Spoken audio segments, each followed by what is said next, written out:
हाँ तो बच्चों, पिछली अपनी दो जो क्लास थी, ऑनलाइन क्लास थी, उसमें सत्ता की अवधारणा के ऊपर मैंने कुछ बताया था आपको।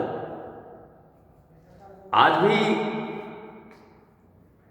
जो क्लास का टॉपिक है वो सत्ता ही है। तो आज सत्ता के बारे में मैक्स वेबर क्या विचार रखते हैं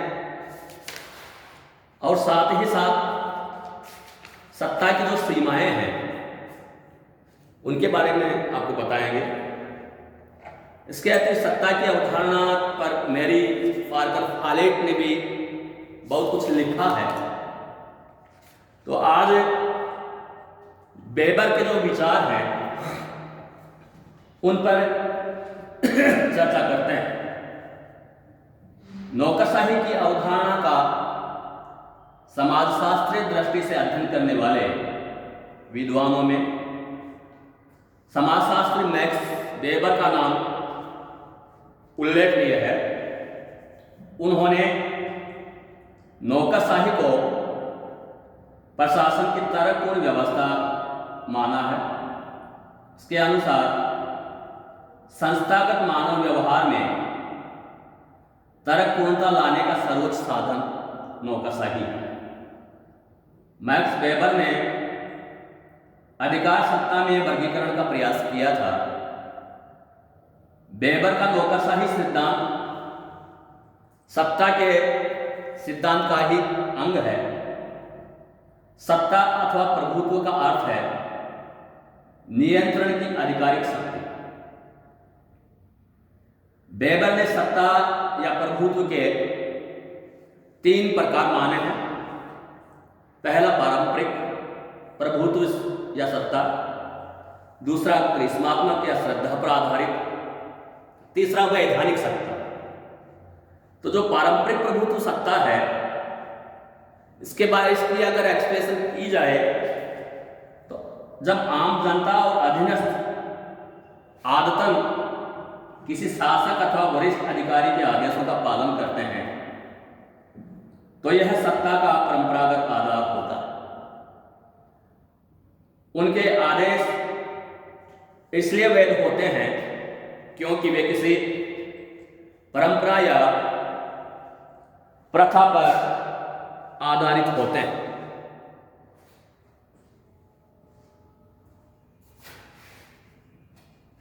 ऐसे सत्ता की 2 विशेषताएं मानी जाती हैं: रीति रिवाज पर आधारित होना तथा व्यक्तिगत स्वेच्छाचारिता। जो व्यक्ति आदेश का पालन करते हैं उन्हें लेफ्टिनेंट फॉलोअर्स, अनुयायी कहते हैं। वे मालिक के आदेशों का पालन व्यक्तिगत वफादारी तथा उसके सम्मानित स्थिति होने के कारण करते हैं। सामंतवादी व्यवस्था में सत्ता का यह रूप देखने को मिलता है। आज भी धर्म गुरुओं, पोप, इमामों और महंतों को परंपरागत सत्ता का प्रतीक माना जाता है। राजतंत्रात्मक व्यवस्था में भी ऐसे ही सत्ता का रूप पाया जाता है। इसके अंतर्गत अधीनस्थ सेवक समझे जाते हैं। दूसरा है करिश्माती या श्रद्धा पर आधारित सत्ता। जब अधीनस्थ वरिष्ठ अधिकारी,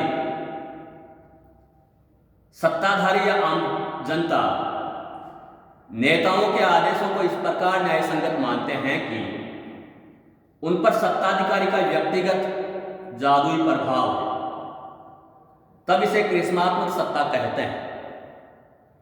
आम जनता नेताओं के निर्देशों का पालन इसलिए करती है कि वह उनकी अभूतपूर्व योग्यताओं और दैवीय गुणों में विश्वास करती है, न किसी पद या नियमों में। उसमें अधीनस्थ अनुयायी होते हैं और अपने प्रिय नेता की करिश्माती हो एवं आदर्शवादी व्यक्तित्व के कारण उनके आदेशों का पालन करते हैं। अगर उदाहरण से देखा जाए तो तीसरी दुनिया के अनेक देशों में द्वितीय विश्व युद्ध के बाद करिश्माती नेतृत्व का उदय हुआ। राष्ट्रीय आंदोलनों के लंबे कालों में ऐसे देवतुल्य नेता जैसे महात्मा गांधी जनमानस में समा गए थे। इस कारण स्वतंत्रता प्राप्ति के बाद ऐसे नेताओं के कार्यपालिका अध्यक्ष बनने और उनको आदर व असाधारण प्रतिभा का प्रतीक नहीं वरन राष्ट्र का मसीहा मान लिया गया। जेमो केन्याता, सुकार्नो, बोर्गिबा, नासिर, नेहरू, एनकुरमा, नरेरे, शेख मुजीबुर रहमान, जिन्ना, यूनू, टीटो, फिदेल कास्ट्रो इत्यादि अपने अद्वितीय व्यक्तित्व के कारण लंबी अवधि तक राजनीतिक व्यवस्थाओं में छाए रहे और लोगों की श्रद्धा के पात्र बने रहे। तीसरा, वैधानिक सत्ता। जब अधीनस्थ किसी आदेश को इस आधार पर स्वीकार करते हैं कि ऐसा करना तार्किक, कानूनी और संवैधानिक दृष्टि से उचित है, औचित्यपूर्ण है, तो इस स्थिति में सत्ता को वैधानिक माना जाता है। यह सत्ता संवैधानिक नियमों के अंतर्गत धारण किए गए पद की स्थिति से निःसृत होती है। संयुक्त राज्य अमेरिका में जब राष्ट्रपति पद का कोई प्रत्याशी निर्वाचित मंडल का बहुमत प्राप्त कर लेता है अथवा जब भारत में लोकसभा के बहुमत प्राप्त दल द्वारा किसी को अपना नेता निर्वाचित कर उसे प्रधानमंत्री पद पर प्रतिष्ठित कर दिया जाता है, तब उसकी सत्ता का यह बौद्धिक, तार्किक या वैधानिक ही होता है। इसमें सत्ता का प्रत्यायोजन तार्किक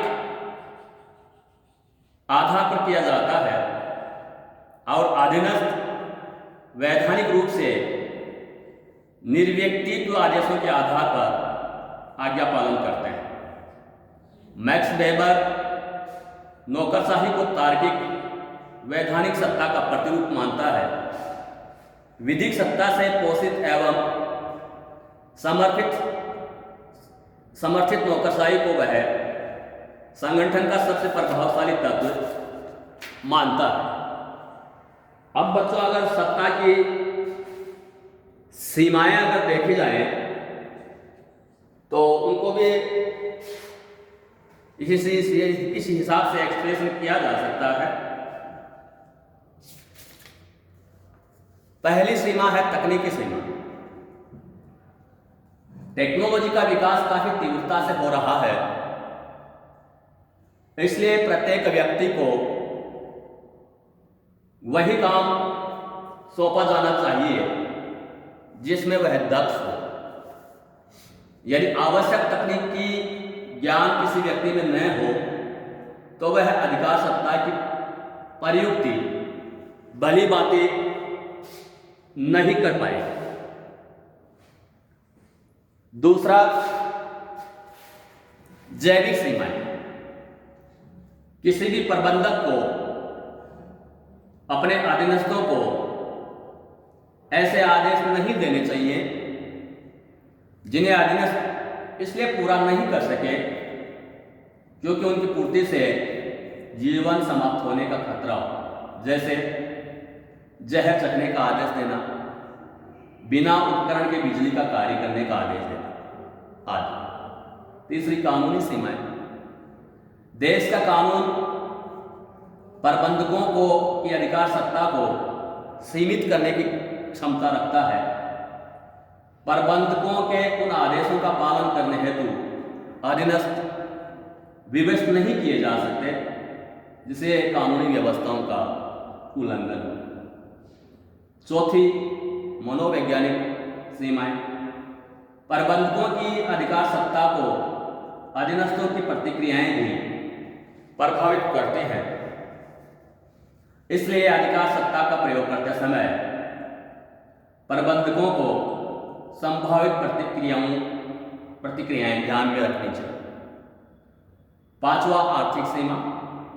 प्रबंधकों की सत्ताएं यद्यपि काफी विस्तृत हो सकती हैं, फिर भी संस्था के पास उपलब्ध आर्थिक साधन की उनकी अधिकार सत्ता को सीमित करने की प्रवृत्ति रखते हैं। छठी, प्राकृतिक सीमाएं। जलवायु, वातावरण, भौगोलिक स्थिति, प्राकृतिक संकट आदि भी अधिकार सत्ता को सीमित करने की क्षमता रखते हैं।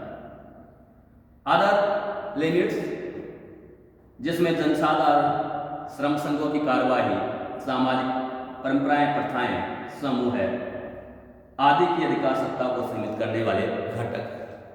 तो ये बच्चों सत्ता के बारे में आपको कुछ बताया गया है। अपनी जो ऑनलाइन क्लासेज हुई हैं उसमें सत्ता के बारे में आपको बताया गया है।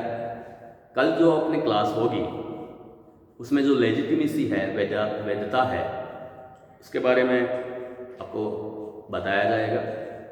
आज इतना ही, धन्यवाद।